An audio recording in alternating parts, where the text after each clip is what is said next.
So ఇప్పుడే మనం చూసుకున్నట్లయితే భారీగా పెరగనున్న పెట్రోల్ డీజిల్ ధరలు ఏదైతే అంతర్జాతీయంగా సంక్షోభం తలెత్తుతూ ఉందో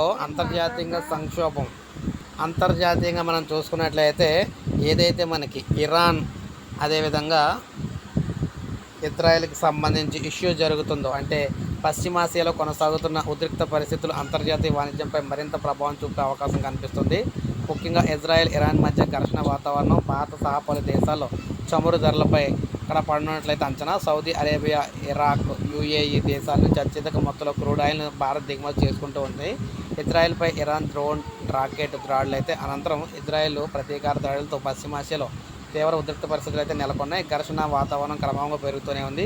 ఈ చర్యలను కట్టడి చేసేందుకు పలు దేశాలు కృషి చేస్తున్నాయి. ఈ తరుణంలో ఒకవేళ హార్మోజ్ జలసంధిని ఇరాన్ పూర్తిగా లేదా పాక్షికంగా అడ్డుకుంటే ముడి చమురు ఎల్ఎన్జీ ధరలు పెరుగుతాయని చెప్పేసి క్లియర్గా తెలుస్తుంది అనమాట.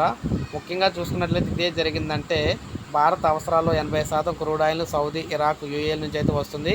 ఖతార్ నుంచి వచ్చే ఎల్ఎన్జీ కూడా ఈ జలసంధి మార్గం నుంచే రావాలి. సో ఒకవేళ దాన్నే ఆపేశారంటే భయంకరంగా రేట్లు అయితే పెరిగిపోతాయి అన్నమాట.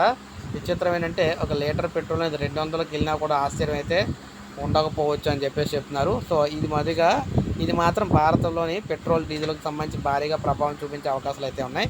సో ఇది మనకి లేటెస్ట్ అప్డేట్. ఒక లైక్ చేయండి, సబ్స్క్రైబ్ చేసుకోవచ్చు, మన ఛానల్ సబ్స్క్రైబ్ చేసుకోండి.